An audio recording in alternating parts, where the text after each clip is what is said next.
नमस्कार सर्वांना श्री स्वामी समर्थ। बघा, आजचा व्हिडिओ कुठे स्किप करू नका, कारण आजचा व्हिडिओ अतिशय महत्त्वाचा असणार आहे। गुरुपौर्णिमा आपल्या सर्वांचीच लाडकी, आपल्या सर्वांचीच आवडती, किंवा आपण ह्या दिवसाची आतुरतेने वाट बघत असतो तो दिवस म्हणजे गुरुपौर्णिमा। गुरुपौर्णिमा म्हणजे आपल्या गुरूंबद्दल कृतज्ञता व्यक्त करण्याचा दिवस, आणि ह्या गुरुपौर्णिमेचा अवचित्त साधून आपण सर्व दत्तभक्त, स्वामी भक्त आणि नवीन जे स्वामी सेवेकरी असतील ते देखील काही ना काही सेवा करत असतात। मग आजच्या व्हिडिओमध्ये आपण अशीच 21 दिवसांची सेवा कशी करायची, कधी चालू करायची, मासिक धर्म असेल, अडचण असेल, सुतक असेल, काय करायचं, त्याचप्रमाणे 21 दिवसांची सेवा कधी सुरू करून कधी संपवायची आणि उद्यापन कसं करायचं, या विषयीची संपूर्ण माहिती पाहणार आहोत। आता पहिलं म्हणजे आपण सेवा का करायची। बघा, आपल्या जीवनात आपण अनेक कर्म केलेले असतात, आपले प्रारब्ध असतात। हे प्रारब्ध, हे भोग भोगताना आपल्याला आपल्या संसारात, जीवनात भरपूर अशा अडचणी येत असतात। आपल्या कर्मानुसार, आपल्या भोगानुसार आपल्याला आपल्या आयुष्यात समस्या ह्या येत असतात। आणि पहा, ह्या समस्या जर का घालवायच्या असतील, हे दुःख कमी करायचं असेल, भोग हे भोगावे लागतातच, ते नष्ट होत नाही, परंतु त्याचे जे प्रारब्ध आहे ते आपण कमी करू शकतो, आणि यासाठीच आपण ह्या सेवा करायच्या असतात। आता हे प्रारब्ध कशी कमी होतात, आपण जेवढी जास्तीत जास्त आपल्या गुरूंची सेवा करू तेवढं आपलं प्रारब्ध कमी व्हायला मदत होते। आपले कर्म भोग भोगताना ज्या समस्या अडचणी येतात ह्या आपल्याला कमी भोगाव्या लागतात। म्हणजेच काय, ज्या ठिकाणी आपला संपूर्ण हात जाणार असतो त्या ठिकाणी फक्त आपल्या करंगळीवर निभवतं। म्हणजेच बघा, आपल्याला जर का मोठी समस्या येणार असेल, मोठं दुःख येणार असेल, तर ते मोठं समस्या दुःख न येता ते थोडक्यात आपल्याला येत असतं।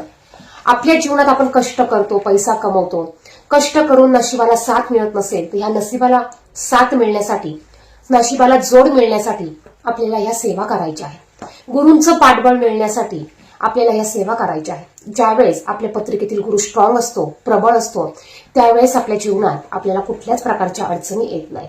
बघा, आपल्याला अडचणी असो अगर नसो, आपल्या आयुष्यात अडचणी येणार आहे का हे देखील आपल्याला माहिती नसतं, परंतु त्या अडचणी जरी आल्या तरी त्यातून आपण निघून निघावं यासाठी आपल्याला ह्या सेवा करायच्या आहेत। स्वामी भक्त असताल तर कमेंट बॉक्समध्ये नक्कीच श्री स्वामी समर्थ लिहायला विसरू नका। गुरुपौर्णिमा 2026 मध्ये 29 जुलैला आलेली आहे।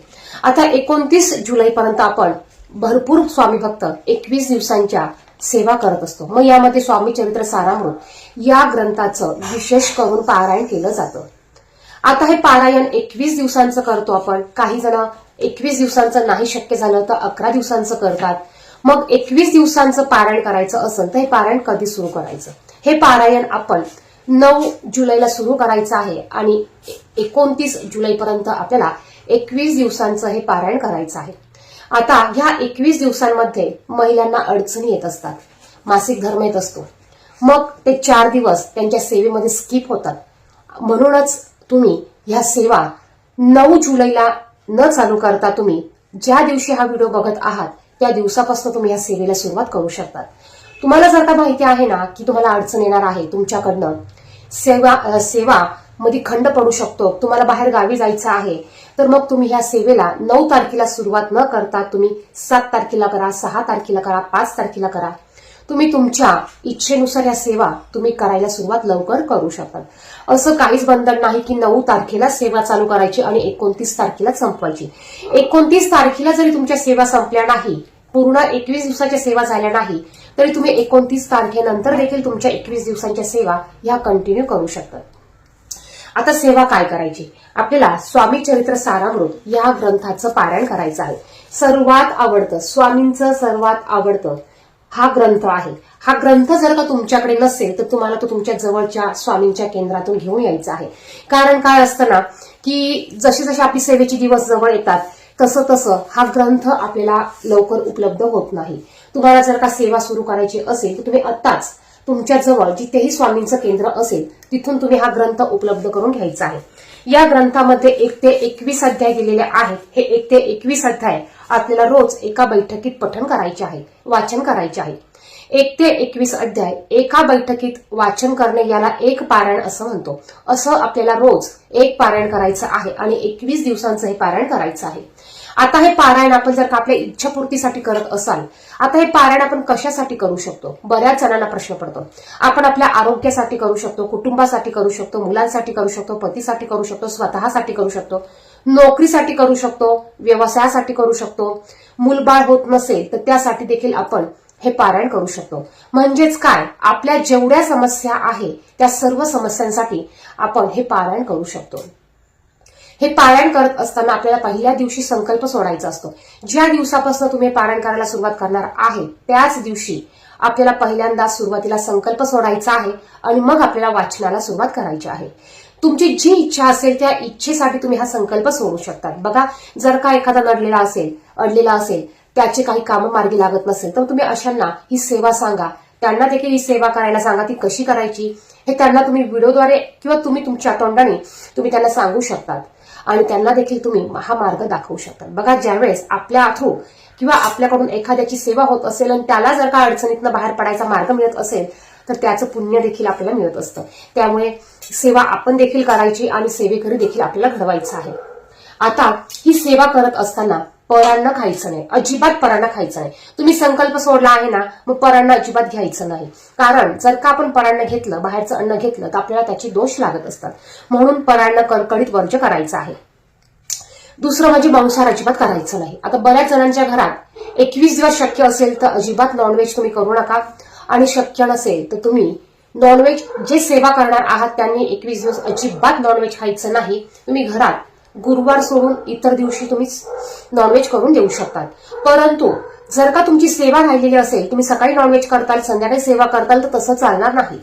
तुम्ही सकाळची सेवा तुमची करून घ्या, त्यानंतर संध्याकाळी तुम्ही घरात नॉनव्हेज बनवून देऊ शकता. आता बघा, संकल्प कसा सोडायचा. आता जर का तुमची एखादी कुठली पण इच्छा असू द्या, संकल्प सोडताना तुम्हाला तामण किंवा ताट घ्यायचं आहे, उजव्या हातात तुम्हाला पाणी घ्यायचं आहे, त्यात तुम्हाला थोडीशी हळदी, कुंकू, अक्षदा, एखादं फुल टाकायचं आहे, तुमचं नाव घ्यायचं आहे, तुमचं जे पण नाव असेल ते बोलायचं, तुमचं गोत्र बोलायचं. गोत्र माहिती नसेल तर नाव घेऊन काश्यप गोत्र म्हणा. मी ही सेवा गुरुपौर्णिमेनिमित्त 21 दिवसांची मी ही सेवा गुरुपौर्णिमेनिमित्त 21 दिवसांची स्वामी चरित्र सारामृत या ग्रंथाचं पारायण करत आहे.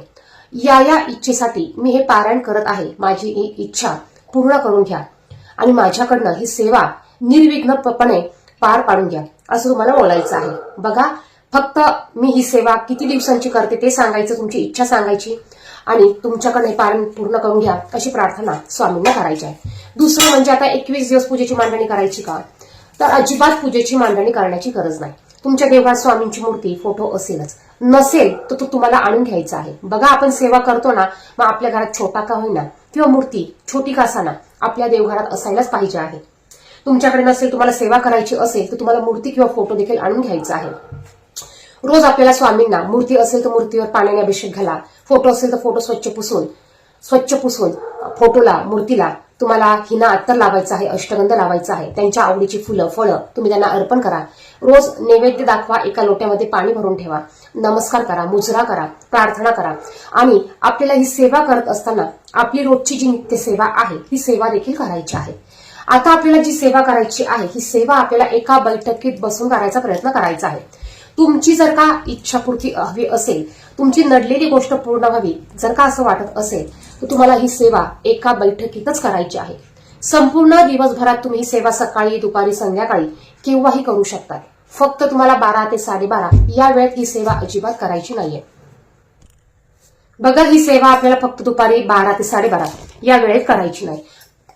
आता तुम्ही ही सेवा रोज एका टायमाला करायची आहे. तुम्ही जर का सकाळी सेवा करत असाल ना तर रोज सकाळी तुम्हाला सेवा करायची आहे. तुम्ही दुपारी करत असाल तर दुपारी करा आणि संध्याकाळी करत असेल तर रोज तुम्ही संध्याकाळी सेवा करायची आहे. एखाद्या वेळेला जर का आपल्याला काही अडचण असेल, काम असेल किंवा आपलं डोकं दुखतं, बरं नसतं, ताप येतो किंवा पाहुणे येतात, मग अशा वेळेस त्या वेळेला सेवा करायची राहून जाते. मग अशा वेळेस तुमची सकाळची सेवा राहिली असेल तर तुम्ही ती संध्याकाळी किंवा दुपारी करू शकतात.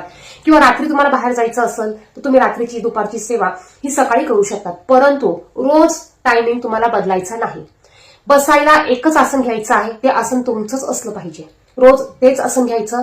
आसन घेतल्याशिवाय सेवा कुठलीही पूर्ण होत नाही.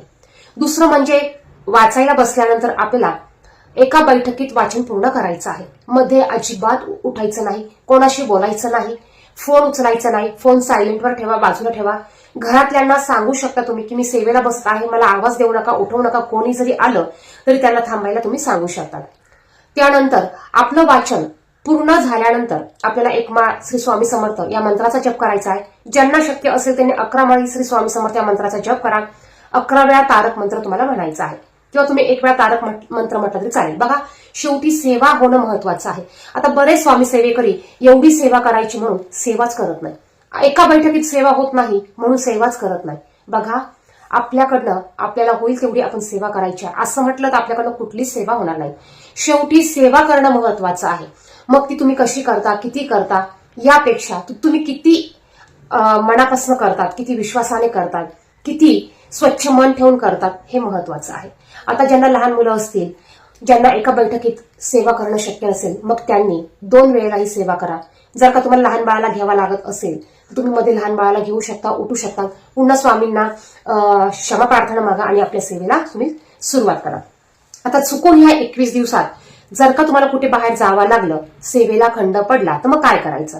मग अशा वेळेस तुम्ही ती सेवा दुसऱ्या दिवशी सकाळी दुपारी, सकाळी संध्याकाळी, एकदा सकाळी एकदा दुपारी, असं 2 वेळेला तुम्ही ती सेवा पूर्ण करू शकतात. म्हणजेच काय, तुमचा खंड पडलेला दिवस तुम्ही दुसऱ्या दिवशी भरून काढू शकतात. जर तुमचे 11 गुरुवारचे व्रत चालू असेल तर मग त्या दिवशी तुम्हाला 11 गुरुवारच्या व्रताची सेवा देखील करायची आहे आणि तुमची ही सेवा देखील तुम्हाला करायची आहे. म्हणजेच काय, थोडक्यात तुम्ही एक सेवा सकाळी करा, एक सेवा दुपारी किंवा संध्याकाळी करा. या पद्धतीने तुम्हाला गुरुवारची सेवा करायची आहे. आता जर का तुम्हाला या दिवसात मासिक धर्म आला तर तुम्हाला 4 दिवस सेवा करता येणार आहे. 5व्या दिवशी डोक्यावरनं स्वच्छ पाणी घेऊन आंघोळ करून, घर स्वच्छ करून, घरात सर्वत्र गोमतीर शिंपडून तुम्ही सेवेला सुरुवात करू शकतात. आता ही सेवा आपल्याला 29 जुलैपर्यंत करायची आहे, म्हणजेच गुरुपौर्णिमेपर्यंत करायची आहे. आता ज्यांची सेवा मासिक धर्मामुळे किंवा इतर अडचणीमुळे 29 तारखेला पूर्ण झाली नाही किंवा होणार नसेल तर त्यांनी ती सेवा पुढे कंटिन्यू केली तरी चालेल. तुम्ही तुमची गुरुपौर्णिमा साजरी करा, त्या दिवशी सेवा करा आणि त्यानंतर तुमचे जितके दिवस 21 दिवसापर्यंत सेवा चालू असेल तितक्या दिवसापर्यंत तुम्ही तुमची सेवा ही कंप्लीट करू शकतात. असं काही नाही की पौर्णिमा झाली म्हणजे सेवा ही संपली किंवा संपवायची. 21 दिवसांची सेवा तुम्हाला 21 दिवस करायचीच आहे, 21 पारायण तुम्हाला करायचीच आहे. त्यानंतर ज्यांची 21 दिवसांची सेवा गुरुपौर्णिमेला समाप्त होणार आहे त्यांनी उद्यापन कसं करायचं? तर बघा, आपलं हे जे पारायण आहे स्वामी चरित्र सारामृत या ग्रंथात असं कुठलेही नियम किंवा बंधन दिलेले नाही की तुम्ही उद्यापन असंच करा तसंच करा. त्या दिवशी तुम्ही घरात सात्विक भोजन बनवा. तुम्हाला जो स्वयंपाक बनवायचा असेल, वरण भात, भाजी, चपाती, गोडाचा पदार्थ, पुरणपोळीचा स्वयंपाक, आपण गुरुपौर्णिमा असल्यामुळे स्वयंपाक करतोच. महाराजांसाठी आपण स्वयंपाक करतोच, पुरणपोळीचा स्वयंपाक केला तरी चालेल. महाराजांना नैवेद्य दाखवा, घरातील देवांना नैवेद्य दाखवा. तुम्हाला वाटलंच कोणाला जेवायला बोलवायचं आहे तर तुम्ही बोलवू शकतात. तुम्हाला वाटलं 5 मुलं 9 मुलं जेवायला बोलवायची, तुम्ही त्यांना बोलवू शकतात. म्हणजे काय, तुम्ही तुमच्या इच्छेनुसार हे उद्यापन तुम्हाला जसं जमल तसं करायचं आहे. किंवा या दिवशी तुम्ही स्वामींच्या केंद्रात जाणार असाल तर केंद्रात जाऊन तुम्ही दानपेटीत तुमच्या यथाशक्तीने तुम्ही दान करू शकतात किंवा गरजूंना, गरिबांना तुम्ही अन्नदान करू शकतात, वस्त्रदान करू शकतात. तुमच्या इच्छेने, तुमच्या पद्धतीने, अगदी साध्या सोप्या पद्धतीने उद्यापन करायचं आहे. उद्यापन करण्याला कुठलंच बंधन किंवा कुठलंच नियम नाहीये. तर या पद्धतीने आपल्याला या 21 दिवसांची स्वामी चरित्र सारामृत या ग्रंथाची सेवा करायची आहे, पारायण करायचं आहे. अतिशय प्रभावी अशी ही सेवा आहे. याचे भरपूर जणांना अनुभव आलेले आहेत. फक्त सेवा करताना घरात आपण वाद घालायचे नाही, कोणाचा अपमान करायचा नाही, मोठ्यांचा अपमान करायचा नाही. सेवा करताना, वाचताना आपल्याला मोठ्याने बोलायचं नाही. जरी पूजा मांडणी करायची नसेल तरी ग्रंथ आपल्याला हातात घेऊन वाचायचा नाही. आपल्याला खाली पाठ घ्यायचा आहे, त्याच्यावर आपल्याला एक कपडा अंथरून हा ग्रंथ ठेवायचा. अगोदर ग्रंथाला नमस्कार करायचा, अष्टगंध लावून, धूपदीप ओवाळून नमस्कार करून आपल्याला वाचनाला सुरुवात करायची आहे. बघा, आपल्याला ग्रंथ हातात किंवा मांडीवर घेऊन वाचायचा नाही. ज्यांना खाली बसून वाचता येत नसेल परंतु सेवा करण्याची खूप इच्छा आहे, मग अशांनी टेबल, खुर्ची घ्या आणि तुम्ही तुमची सेवाही करू शकता. सेवा होणं महत्वाचं आहे. शेवटी बघा, आपल्या मनात भाव असतील तर कुठल्याही पद्धतीने स्वामी समर्थ महाराज आपल्याकडनं सेवाही करून घेत असतात. व्हिडिओ आवडला तर व्हिडिओला नक्कीच लाईक करा, इतरांना शेअर करा.